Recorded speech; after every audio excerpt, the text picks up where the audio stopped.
I'm Fergus. You're Amelia? Yeah, we might just sit You're Ella. casually. You're Amelia. Yeah. So, to speak? Absolutely. We're just going to pretend from a TV talk show. Yeah. Like we have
Just speak. Am I live? Oh, I'm live in the auditorium. That's fun.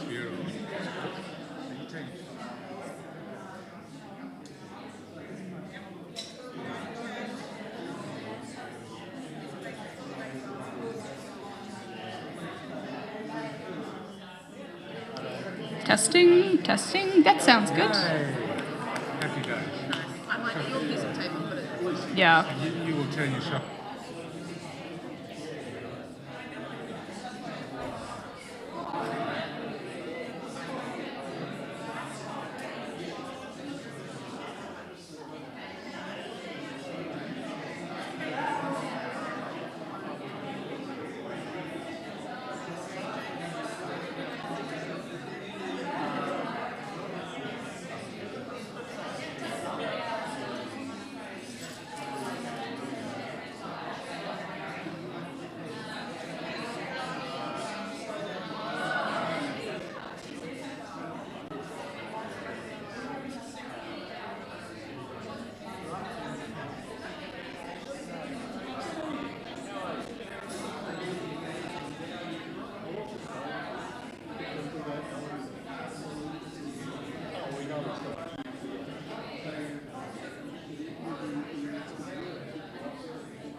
Okay, ladies and gentlemen, we're nearly ready to start. I think it's time.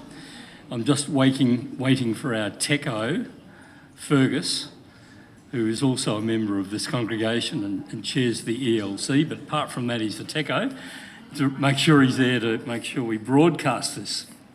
So a warm welcome to you, whether you are here or you are online, to the first Progressive Christianity Forum for 2026. For those who don't know me, my name is Kim Bills. I'm a member of the PCNet South Australia task group that puts these things together, where the team obviously, as task group suggests, and I also attend Christchurch here. Before introducing tonight's topic and speakers, we acknowledge Australia's first people, the Kaurna people, as the traditional custodians of the land and waters of the Adelaide Plains. We honour their ongoing spiritual relationship with country, and we do so in the spirit of reconciliation.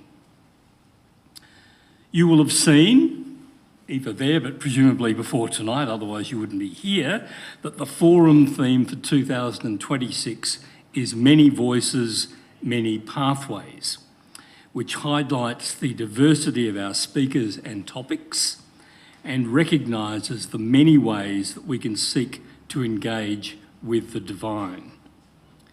This is from a non-dogmatic Christian background that values non-judgmental, humble questions and inquiry over fundamentalist certainty, or perhaps poetry over propositions.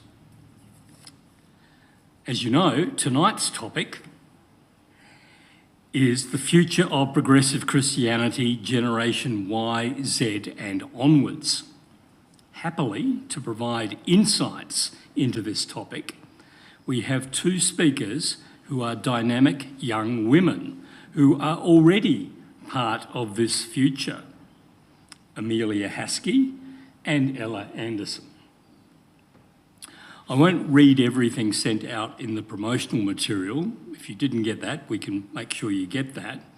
But Emelia has been serving as youth worker at Brougham Place, Uniting Church, and a week ago was commissioned as part-time pastor at Unley Uniting Church. Ella is events technician and head of the youth tech team at ACC Church, Futures Church Paradise, and is also linked with the Anglican Rainbow Network. Emelia and Ella will outline and discuss the topic before we take your questions. When we get to that, please come to the lectern. I will probably help with crowd control because there'll probably be a sea of hands, and so I'll, just choose one.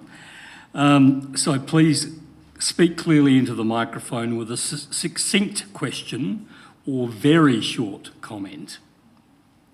And after the Q&A, I will mention next month's topic before we adjourn for tea, coffee and informal discussion. So, without further ado, I'm delighted to invite Emelia and Ella to speak with us.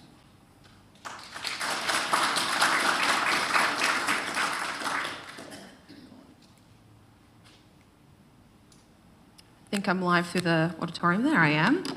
Hi all, I'm Ella. I'm very honoured to be here on unceded Kaurna land to talk today.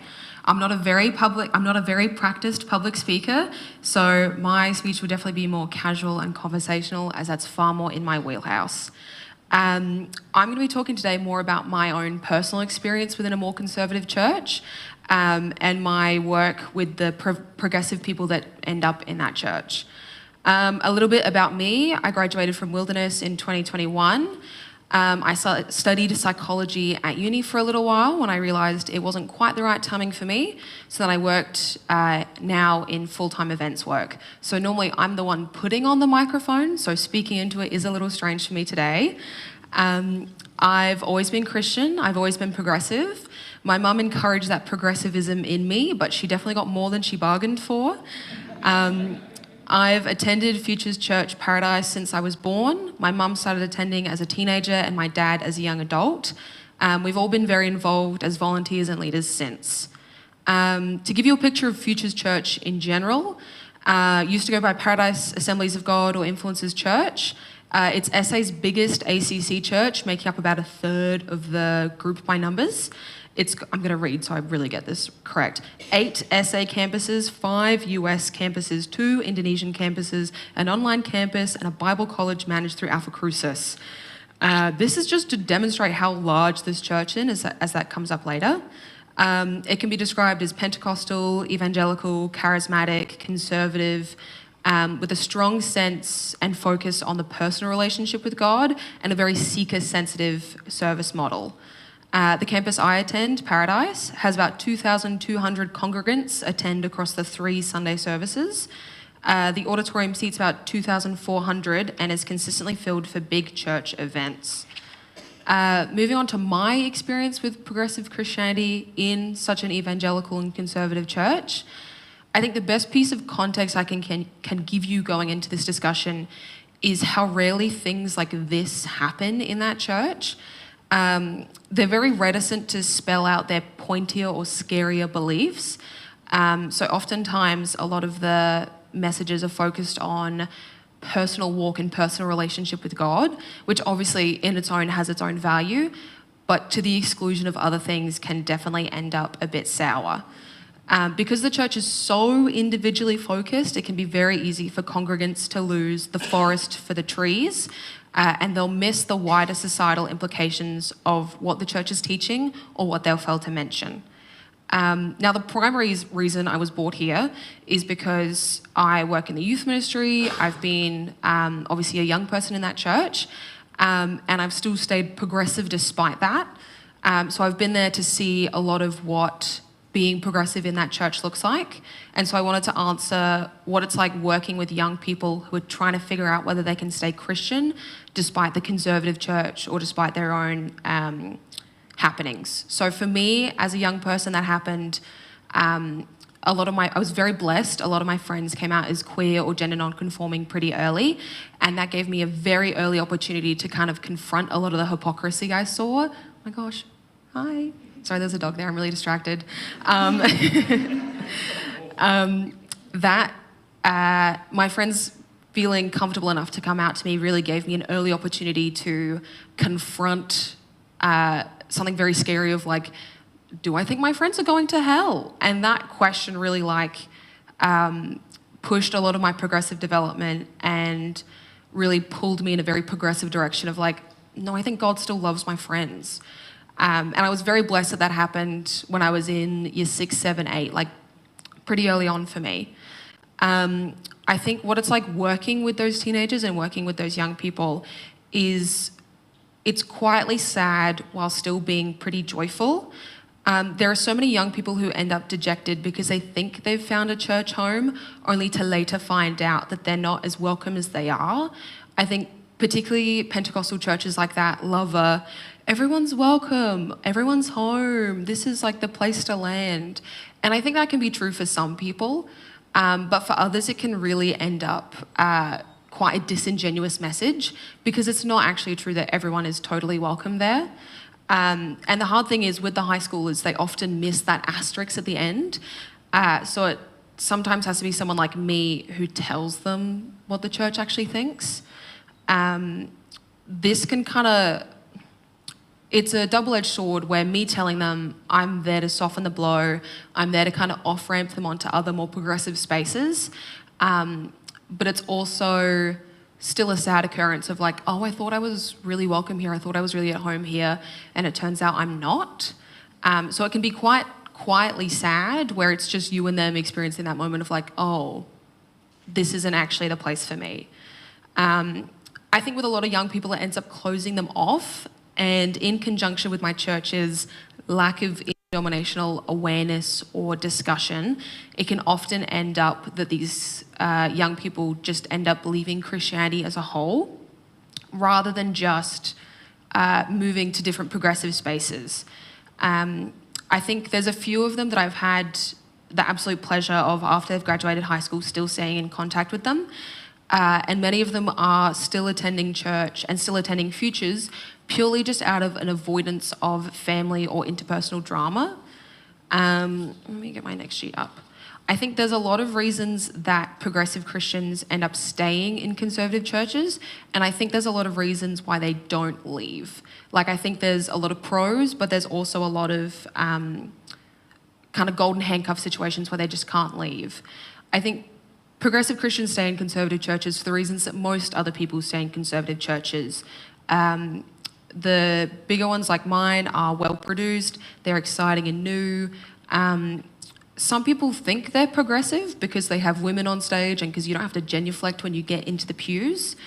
Or comfortable black fabric seats, not pews. But I think a lot of people mistake that casualness for and that progressive worship style for a progressive theology. So a lot of them end up staying in. And like I said before, they have a really strong community in that church that might be encouraging them to stay. Additionally, if they're still living at home with their parents, sometimes it's a financial thing where they just can't afford to move out yet, so they have to still go to church on Sunday, essentially as their rent payment. Why progressive Christians don't leave conservative churches, I think, is where a bit more of that bitterness comes in. These churches are rarely explicit or overt about the more uncomfortable beliefs, so it's very easy to just close your eyes and pretend you can't see the people around you nodding when the pastor says something crazy. It's got a really strong focus on individualism, so unless you're actively very critical of what the pastor is saying, you will miss what the broader societal implications are. Participation in church governments is not actively encouraged or accessible, so they'll advertise the AGM, but it'll be one slide on the pre-post and maybe one poster in the foyer. And if you're at such a media-heavy church like mine, the fact there isn't a video being made about it is a pretty big deal. It's very hard to get a handle on the minutes, all that other stuff. One of the things that stops these progressive Christians from moving to a different church is the fact that a lot of other churches can be characterized as stuffy, old, or like spiritually dead. I think they will willingly misinterpret a lot of conversation about the Holy Spirit to then imply that some churches that aren't as charismatic aren't as valid as churches. And that can then really shut off people to go, well, I'm not at church at this home, and I'm not at home at this church, and this church is supposed to be the church, so I guess I'm not at home at any church. And because they create such an all-encompassing ecosystem of churches, podcasts, books, clothes, certifications, it's possible to just exist in that ecosystem your whole life. And additional to being like a lack of interdenominational discussion, they will also they will obviously frown upon church shopping. And leaving the church because you're hurt. A lot of the time they'll come at you with like well, if you're hurt, you should change it. Like, if you don't like it, change it, participate. And so it's rarely like laid out that obviously, but I think that really then stops young people from looking into their options of moving to more progressive churches. I think the quote that sums it up the best for me is attributed to Rosa Luxemburg, which is, those who do not move do not notice their chains, because a lot of the time the way these progressive Christians survived and the way that I have survived in such a conservative church is by just not rocking the boat. I hope that was helpful. Thank you for listening.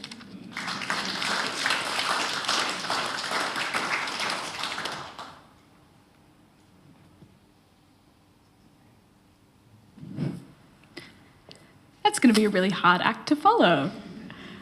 But I will give it a red-hot go. So, let me make sure I've got my presentation up. Hi, I'm Emelia. I met Ella through the Anglican Rainbow Network, but originally I was raised Catholic. Both my parents come from a Catholic background. My dad's English. He met my mum when she was living in York, and they moved to Australia and had me. I have a younger brother, Joseph. We were both raised what I would call Christmas and Easter Catholics. So we would attend occasionally from time to time, and certainly we were very much involved in our parish, which was St Monica's in Walkerville and the St Martin's in Greenacres. But once my parents split up when I was about 11 or 12, my dad became a pretty Ricky Gervais-style atheist, and trying to take one growing teenager and a 10-year-old board at church was not going super well for my mother. So it was basically decided that, well, if we went to a Catholic high school, that would kind of do the trick. I attended St Dominic's Priory College. They're a Catholic all-girls school in North Adelaide. And at the time, when I entered high school, lots of things were happening in the news about the Catholic Church. So I was in high school during the Cardinal Pell scandal. I was also almost in year 12 during the postal vote on same-sex marriage. And there was lots of other criticisms of the Catholic Church occurring at that time. And of course, I was a teenager. I was very rebellious. I didn't really want to grow up in the same sort of faith my parents grew up in. I can see it hadn't gone particularly well for them. So it certainly put me off. However, my school was run by nuns, which is very uncommon these days. Most Catholic orders of women are not super common in Adelaide anymore. But at the time, I had a religion teacher who was a nun, the principal was a nun, the deputy principal was a nun, and they were very feisty feminist women. And they had a huge influence on my interest in Christianity. So even though my understanding of the Catholic Church certainly changed and I no longer identified as a Christian, I would probably call myself an agnostic at the time. And I did religion in year 12, and I did one of my assignments on women's vocations, and that is kind of funny considering where I've ended up. So when I went into university, I decided to do a journalism degree. I started halfway through 2019. I got one normal semester, and then I got kicked over by COVID. But around the time of my last year of uni, so bear in mind I started midway, so this is probably sort of September 2021 we're looking at, I had seriously started thinking about what I wanted to do after uni. And at the time I was doing an internship. I really enjoyed it. I liked the office setting, but I didn't find it very challenging. And I was starting to go, what does the rest of my life look like after uni? I thought about doing a master's. I couldn't afford to have another 60 grand of HECS debt, so that wasn't an idea. And I started looking into careers. Maybe I wanted to move out. Maybe I should go and travel for a bit. But at the time, I was very much involved with student politics on campus. I was an active member of Anti-Poverty SA, and I was on the fringes of Socialist Alternative, which is the Marxist Trotskyist group at university, and was very much a devourer of anything academic, was a big reader. And I remember going along to these anti-poverty network meetings and talking with students there who were struggling to study and rent for whatever reason. They couldn't live with their parents. And having these discussions around poverty, particularly poverty of uni students, reminded me a lot of the things I learnt in Catholic school. I remember thinking about Dorothy Day and Oscar Romero, and suddenly I remember turning to my friend and saying, well, what does it mean to be a Christian that really cares about, like, poverty? And she said, oh, well, you should look into liberation theology. That's kind of like a interesting theory you might be interested in. And I started Googling and I went, oh, that sounds like the gospel. Huh. I was lucky enough at the time that my godfather happened to be a recently retired minister in the Uniting Church and an ex-teacher at the college. So I started taking him out for coffee once a fortnight. He gave me a whole bunch of theology books, and I could ask as many stupid questions as I wanted.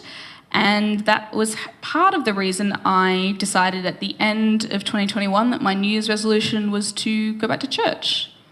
I had a particularly spiritual experience reading the Beatitudes, and that very much convicted me of I need to be in a church community. And one of the closest ones near my house was Brougham Place Uniting Church. I showed up on a Sunday, second Sunday of 2022 in January, and I've been there ever since.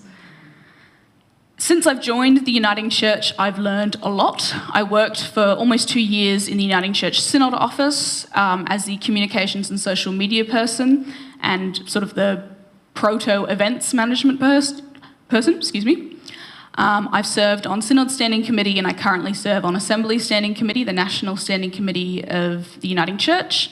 I've worked in pastoral care at Clayton Wesley. I'm a youth worker at Brougham Place Uniting Church.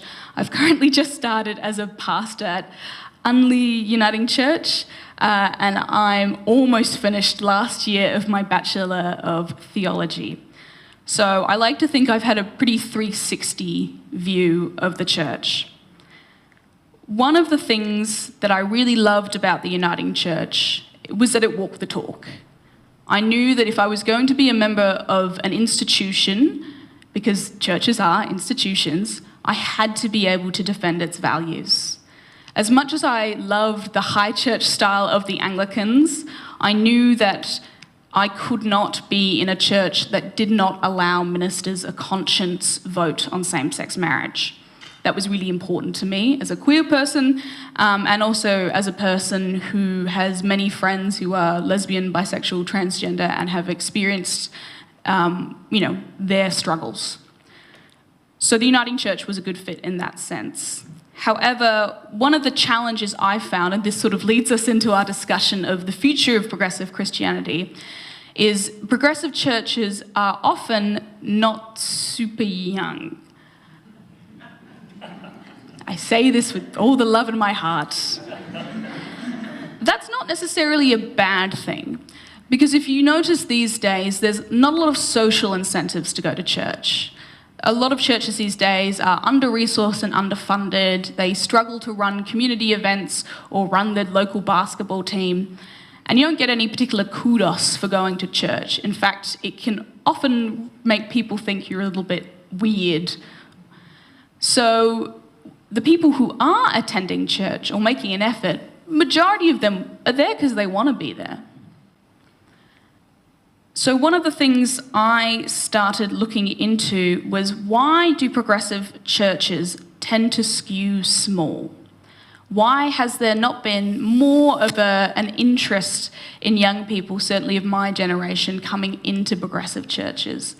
And there's a couple different reasons. I can mostly talk in a Uniting Church context, but some of this will be more broad generally.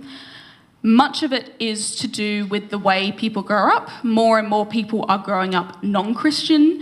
They may go to a Christian school, but if you've ever been to a Christian school, you've seen the state of the Christian education system, and that usually will put people off going into Christianity generally. Progressive Christians and progressive churches often do not have a large voice in the public square, not because we don't have advocates or people like the president of the Uniting Church speaking. It's because what we say usually is not that interesting. We say things like gambling is bad, and most people go, yeah, gambling is bad. It's not particularly controversial. Whereas the louder, the more controversial you are, the more airtime you get. There is also, particularly in many churches, a lack of interest and resource for change. Again, this is not necessarily a bad thing. It's not an indictment on any church. But worship style, groups offered, and partnerships with other churches can often be lacking. And it's not necessarily because we don't want to do things that are innovative, but we often don't have the drive to. We're really tired. We're really tired of being demonized in the public sphere and trying to run a church on a budget that doesn't have time for a full-time minister, or doesn't have time for a youth coordinator or a children's person. Therefore, it's really, really difficult to do things differently. Certainly in the Uniting Church, there is baggage from the 2018 marriage decision. That means many people left the church after that period. Many people left the church during COVID and just didn't come back. But also there is certainly tension in our synod between members of different churches, particularly those who were very much involved with that process, who were very hurt by that process, which means lack of collaboration on a broad scale. We seem to have an issue with congregations being either choosing to or being forced to act very individually. And the people who are attending our Uniting Churches are not usually getting a great understanding of the Uniting Church, of our polity, of our history, and how we function and collaborate with other churches in the ecumenical space. Certainly young adults have been particularly under-resourced by presbyteries and synods. There's more of an emphasis on congregations doing it themselves. We tend to invest a lot of time and money into teenagers, which is great and something I would highly encourage. But often when teenagers make their way to university, it's like we run out of things to do. We don't have enough beanbag games to play with 21-year-olds. And they often transition out of the church due to being busy and due to not feeling like they are meeting other young adults in their own churches. And there is often a lack of engagement with the wider uniting church as well. We don't know as much about what's going on nationally, what's going on in other states, and what networks are out there. When I joined the Uniting Church, and there was a couple of young adults in my church, I decided to look online to see if there were any groups I could join, maybe run by the Synod or the Presbytery, or maybe even just some other churches in my area. And I was pretty sorely disappointed. A lot of links that were available had actually wound up 10 years ago, but the website was still going, which made it very confusing. However, there are plenty of opportunities. One of the examples I like to point to is Broadview Uniting Church. Now, Broadview Uniting Church a couple of years ago was not a hugely small congregation, but certainly a majority 60-plus congregation. And when Ruth Mary Bond, who's the minister there, arrived, they were doing some serious soul searching about what the future of their church would look like. And one of the things they talked about is who is in our community. Who are the new migrants coming into our area? Who is our neighbour? Now, I can't totally imagine how, I think Ruth Mary's been there 5 or 6 years now, but if you've been to Broadview Uniting Church recently, you will know it is now, I think, 85% people under 40. These are people who are majority second-generation Asian Australians, so their parents have come from Vietnam, China, Cambodia, Laos, and have made their home here. Many, many, many of them have left conservative churches, whether that be from their cultural background or just like your regular Baptist church, and have had a period outside of the church and have come back in through the community connections made by that church. They have a coffee cafe, which is run by new refugees. And there is someone there who trains them and gives them skills so they can apply to get a job and have something on their resume. They work with a Tongan church, which is quite a small church, and have become very engaged there. They now run community lunches, often done fortnightly, and I certainly attend the Friday night young adults group.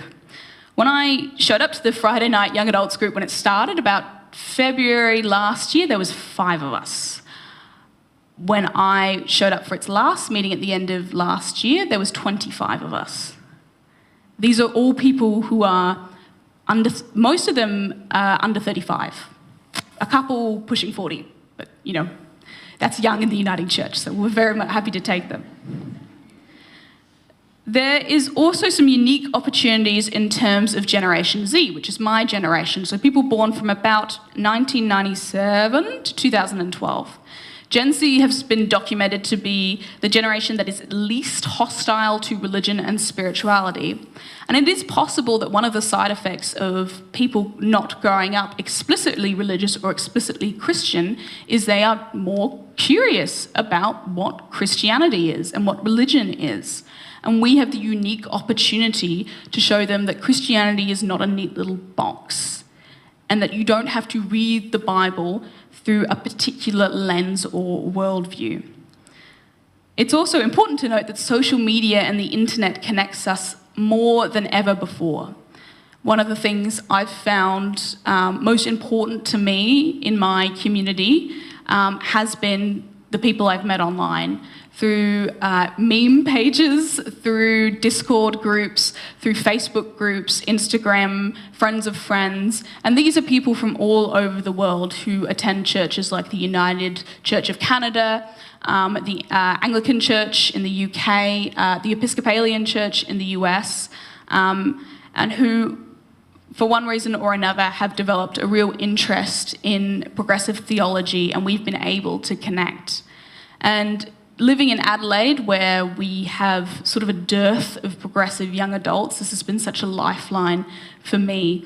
And it's given me the ability to see what other churches are doing overseas and consider what would this look like in my church, and what could I do to resource the young people at my church? We also have more opportunities to go niche. Who are the people our big churches don't usually attract? LGBT people are a huge community. A very interesting study came out recently that found out that one of the biggest populations of young adult converts to Christianity are transgender women. They're almost like twice more likely to join Christianity than almost any other member than straight people, other LGBT people, etc. Neurodivergent people are people who are most often isolated at churches. It can be due to noise requirements. It can be due to the way the microphone sounds. It can be due to the way people talk to them or the content of the sermons, particularly in places where disability is treated like something to be healed from or fixed. We have opportunities to reach out to groups in our local area that support neurodivergent people and are able to simply get to know them and be in relationship with them. And through relationship, people were naturally curious about church and who we are and why do we still go here. So what does the future look like? The future is always unpredictable, and I hate to sort of try and think too far ahead. But what I'm particularly interested in is something called high church drift. High church drift is particularly apparent among younger generations, so people sort of 35 and under, but it's been studied for quite a while. And the basic hypothesis is that the older you get, the more likely you are going to end up in a typical high church. And by high church, I would mean like an Anglo-Catholic parish or a Catholic or an Orthodox church, anything sort of with smells and bells. And people think that's kind of odd because we think that to appeal to young people or to queer people, we need to simplify our language or our sermons, that we need to change the ancient creeds like the Nicene Creed to try and make it sound more inclusive. But I've been interested to see that the majority of people I've spoken to, particularly queer people, are not interested in trying to reinvent the wheel with Christianity. They just want to feel welcome. They don't need you to have a big pride flag out the front to feel like they're at home. It's more about taking a genuine interest in them and their lives and who they are as a person. And high churches are often places where people can feel that really unique spiritual mountaintop experience that they often might miss out on at more charismatic evangelical churches, which offer more modern worship. One of the things that I'm a big advocate of, and something that I think we're already starting to see in states like Vic-Tas and a little bit here, is the rekindling of the circuit and parish model, where 2 or 3 churches, sometimes more in the same area, start working together, sharing ministers, sharing resources, sharing people. It's really hard to be a church on your own these days. You have to have connection, and you have to be able to be ecumenical and to reach out to the church down the road, even if it's completely theologically different to you. It doesn't mean it's going to work, and it doesn't mean you have to be best friends, but you should probably try. One of the most important things I've learned in my formation for ministry is that we are only as good as the supports we have around us.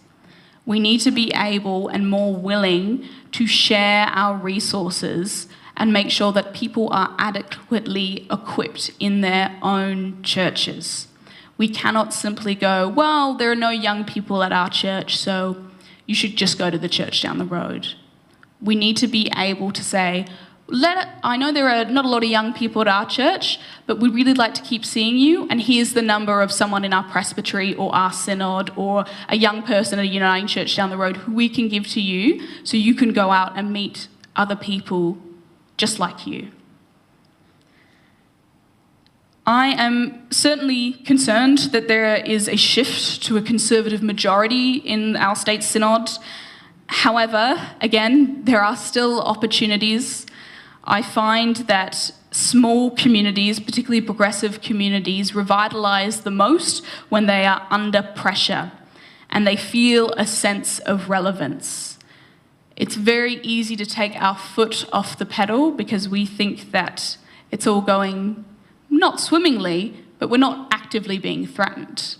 But the moment you take your foot off the pedal, the car behind you starts getting closer and closer, and it's going to hit you at some point. So how can we help? How can we resource our young adults and our young people in general across the church?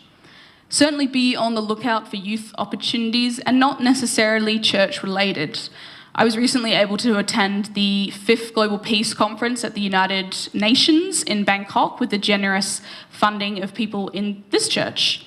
And the only way they knew about it is because I was the academic dean of the college sent an email out and just said, we're looking for funding. She also reached out to UC FAMS, and UC FAMS were able to fund me on that journey. And that wasn't a religious conference. Wasn't anything to do with Christianity at all. It was about peace. But peace is also kind of a big thing in Christianity. So be on the lookout for opportunities and how you can support young people, even if they're not necessarily at your church or even necessarily big Christians. It can actually just be enough to give someone the push for them to grow their wings. One of the other things I think about, particularly when it comes to worship, is starting to think about, what did you like as a young adult? Because we were all young people once, and many of us came to church through university or through youth groups or through meeting other teenagers and young adults who were going to church. We seem to think that young people be on their phone so much these days and we don't have the technology to do it, there's nothing to attract them. But we need to start reminiscing on what made church meaningful for us. And one of my final notes that I would love to emphasise is that the greatest gift is not financial. The greatest gift you can give is prayer. Prayer, hot meals, getting to know someone, welcoming them, even if they only ever come once and you never see them again. That is the greatest gift you can give someone, is your time, your prayers, and your personal investment. And I really hope that through events like this and through the wider work of the Progressive Christianity Network, we can support and continue to make space and do new, exciting activities and events for the young people in and outside of our church. Thank you.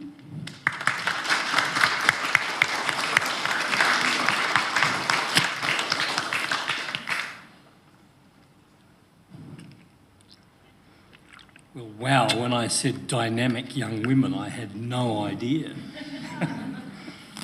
So we now come to a time of questions. So as said before, if you'd like to indicate if you want to ask a question and then come up to the mic, I'll get out of the way and I'll only pull you out of the area if you don't obey the rules and go for too long. So who has a question? Or are you all blown away? It's all right, they don't bite. At least I don't think so. And by the way, we don't always have a dog, but when we do, they always match the ELC banner.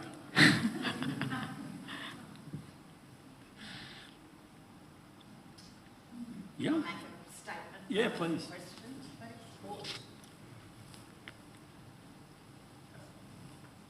Well, I'm an Anglican, but we don't do the smells and bells at our church. And we are a very progressive Anglican church.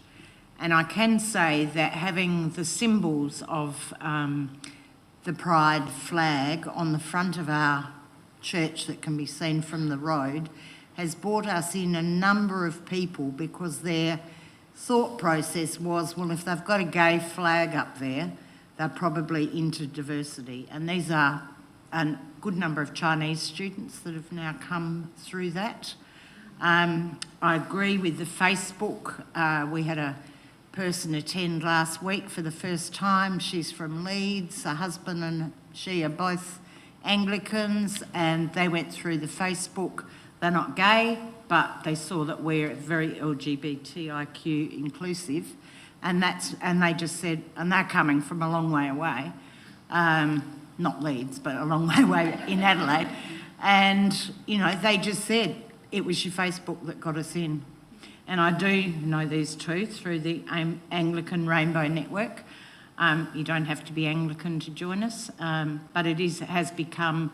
We started, I think, 4 years ago with 3 Anglican churches. We're now up to 12 supportive churches. And we've got a meeting with the new bishop in a few weeks' time. So thank you. You very, very well. Both spoke really well tonight, so thank you. Yeah, I certainly second your notion of having a social media page, or at the very least a website, is probably one of the most important things that any church should have.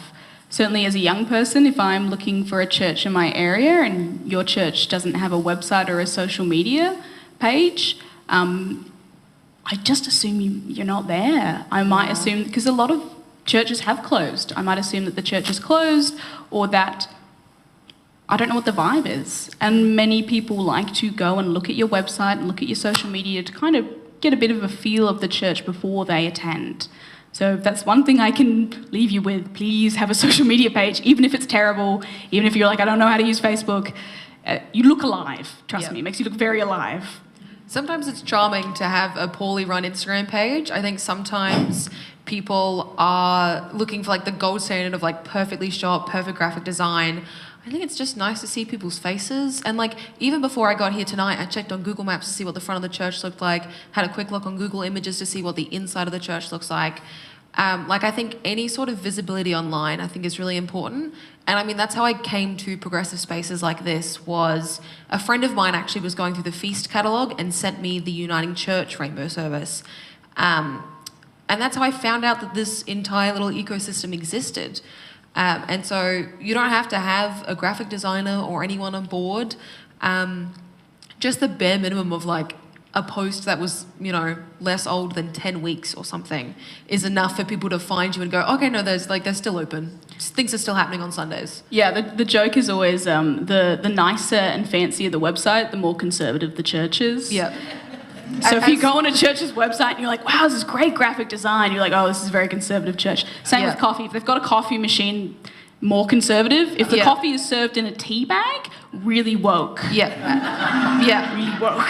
It's a pretty good... As someone who attends a church with like 8 media people who are there like very often and doing a lot, it's a pretty accurate sliding scale. So you don't need a DSLR or anything. I'm sure your old Samsung will suffice. Well, the ice has been broken. Who would like to go next? Yes, please come up. I should just say, if our website isn't good enough, Sarah's got her own, our minister, which is a pretty good website too. Thank you, Kim. You guys did a great job. I am also a candidate for ministry in the Uniting Church, as you know, Emelia. Can you speak to the perhaps pressure for our generation, your generation, because I am older than you, you sometimes move into a church space and you're the only person, like everyone else is 20 years older than you, and suddenly there's this like target on you. Oh, energy! We'll put her on everything. She can do all the rosters and everything. So, not that I'm projecting, but do you have, can you speak to the concept of fewer young people, but perhaps more pressure on those who then step up? I'd love to hear your thoughts on those. Yeah, I can certainly speak to that. People will hug you to death a little bit. And certainly as a young person, when I go up and preach sometimes, I do worry that when people go, oh, great sermon, I think it's just because they're more excited to see someone under 40 than thinking my sermon is very good. So one of the nice things you can do is give honest feedback. I know you. It's exciting to have a younger person in, but you can tell me if my sermon was bad. It's actually much more helpful for me. But yeah, there is a lot of pressure to be kind of the face of your church or the face of your denomination if you are one of the younger people there. And that's not super helpful, because a lot of the young people who are coming to church for the first time and do stick around probably just don't know very much about your church or the denomination or Christianity generally. It was really helpful for me to have lots of older people in my life who would sit down and go through the creeds with me, and would go through the basis of union, and would go through a lot of the history. I grew up Catholic. I'm the only Protestant in my family for 100 years. I didn't really know who Martin Luther was. Sometimes it is actually really nice if you can sit down and go, what can I help you with? And not just, here's what you can do for me, or here's what you can do for our church. Who's next?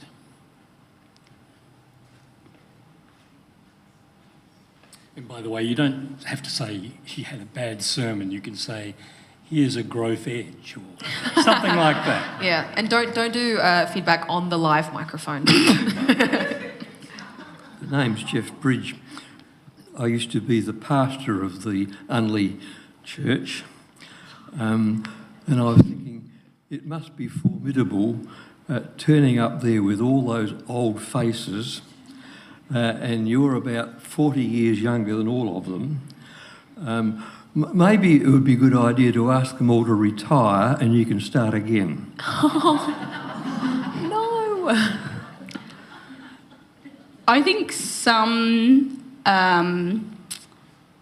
church planting communities do kind of wait for a church to die and then kind of jump in and go, oh, we're going to start it again and build it up from the start.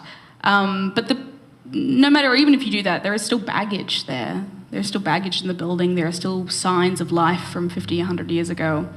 And I'm really grateful to be in a church full of people who really want to be there. It doesn't really matter how old your church is, and it doesn't matter how much energy everyone has, but it matters if people want to be there.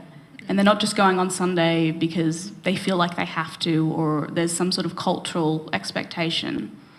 People who are passionate about Jesus, who are passionate about the gospel, who are passionate about, the message of the gospel, are much more important to have than, young people who are only showing up because their parents make them, or it's, the expected thing to do.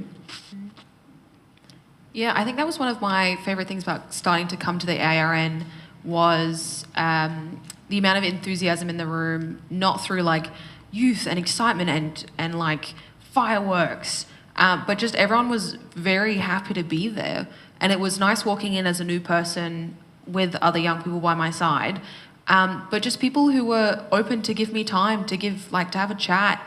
And I think that not enthusiasm through excitement and bright lights, but enthusiasm through just genuine interest in me as a person and the rest of the young people in the group. I think that is really what drew me to the group, even though I was very different from the rest of the age demographic. Yeah, and certainly I prefer to be, having theological conversations and conversations about faith and life with people who I feel speak my language. And that's part of the reason I haven't gone, oh, well, there's only 3 young people at my church, I'm going to move to the one next door that has lots of young people. It might be more young people, but we're going to be speaking 2 different dialects. And there needs to be a level of engagement that's missing, yeah. Sure, Jonathan, and then over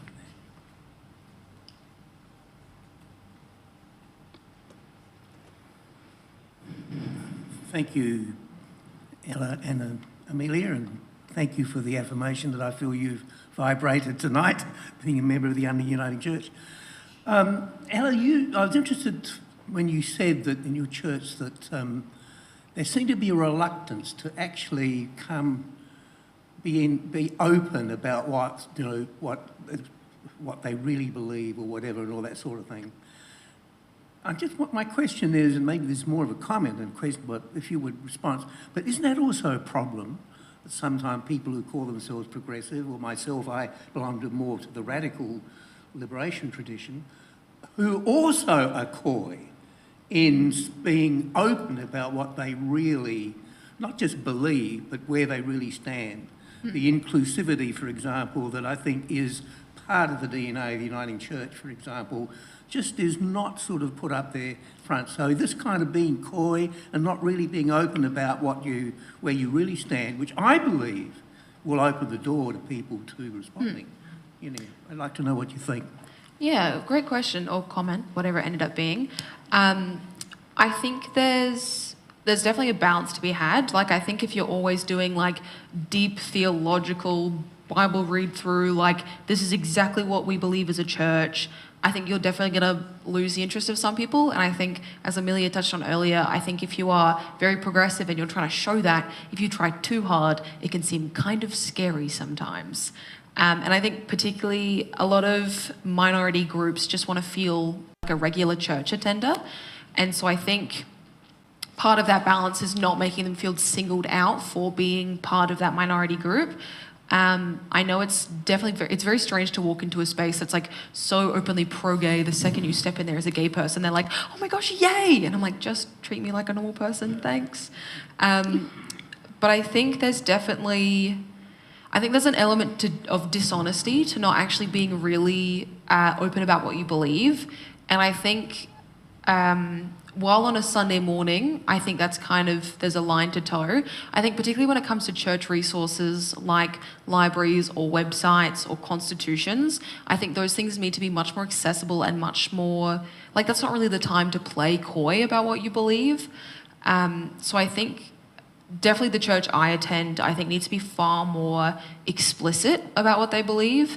I think in my entire time being there, and I'm a pretty regular Sunday and Friday night and Wednesday and Tuesday and every other day of the week attender, I have heard less than 5 times what they actually believe about gay marriage and queer people.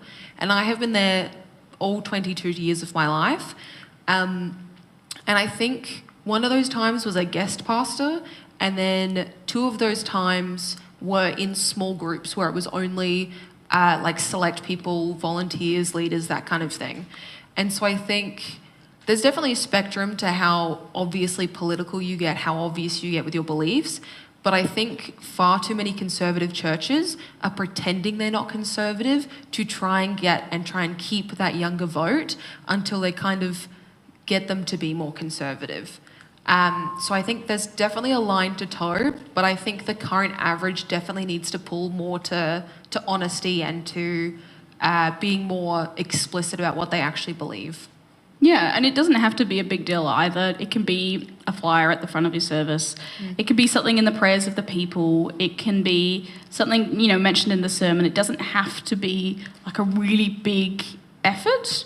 And I find that people find it more genuine if you just, like you mentioned it, like it's just something that is part of the church and, not a big deal, and it's just part of the fabric.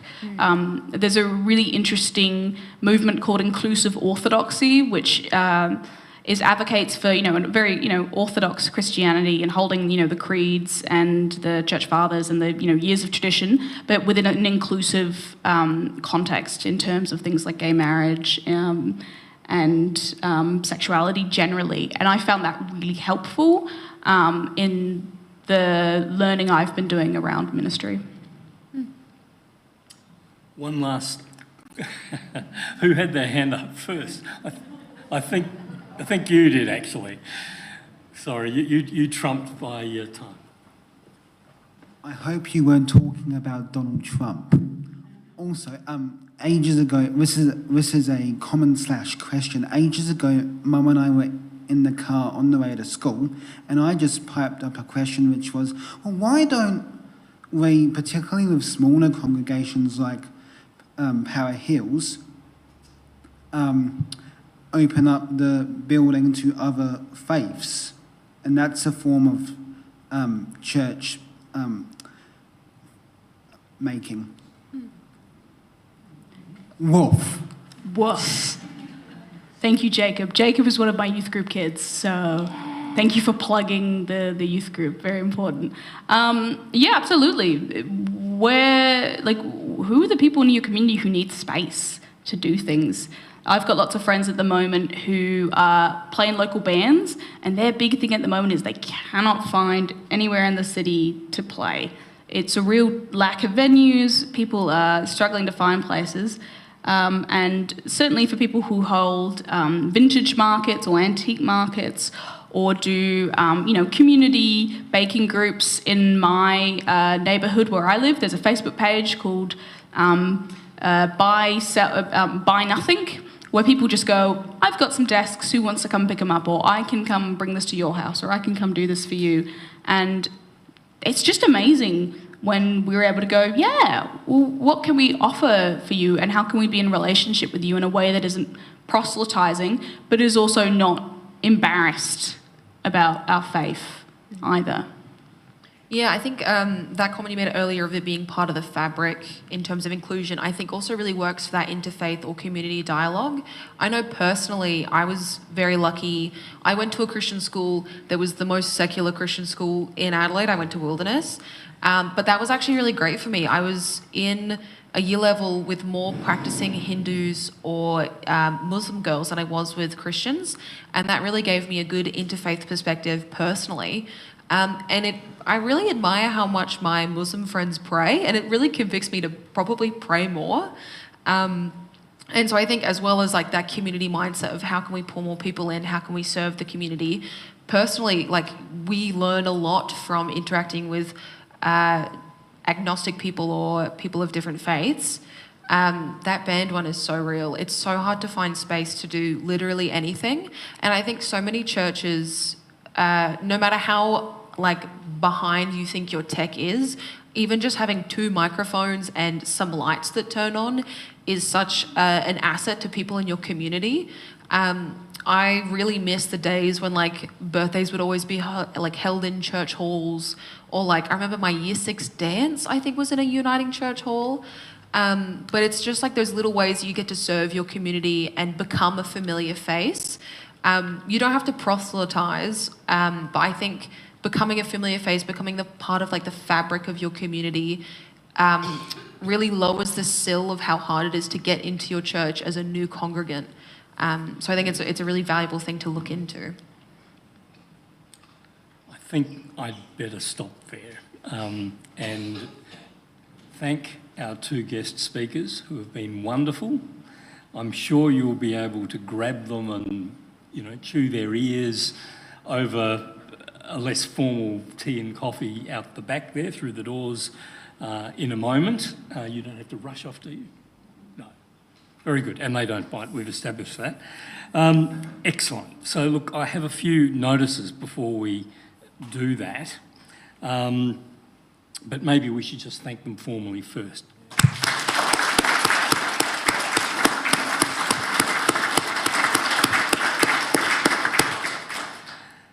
Very engaging indeed. Now, there are actually feedback cards, should you wish to fill one in.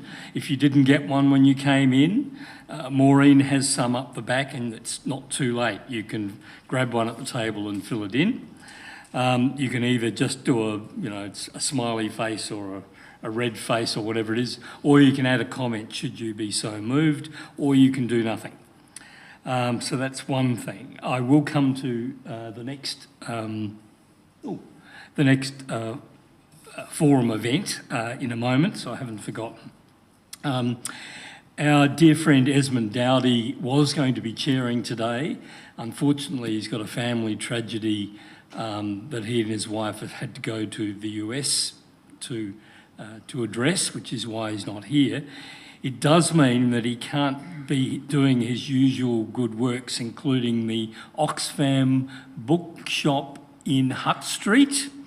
So they're a bit short. So if that's something you want to fill in with, you can form an orderly queue up the back once we finish. And of course, our thoughts and prayers are with Esmond and his family.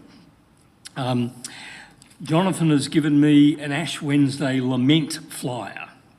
Lament for a planet in peril, absolutely true, sadly. I tend to be on the dark side of that, but lament is always a good way to deal with it. So Wednesday the 18th of February, 11 till 12, Unley Uniting Church, 11 being 11 a.m, I should say. And there are some copies at the back of that. And have I missed anything? No. In that case, you're released. We hope we see you next time, other than on the 5th of March, there is a panel presentation. What does progressive Christianity mean to me? Marion Millen and Michael Dowling are both on the panel, and the chair is Maureen Howland, who is at the back, who may have signed you in. So we look forward to seeing you here for that same time, same place on the 5th of March. Now you're released. Please enjoy time together. Thank you.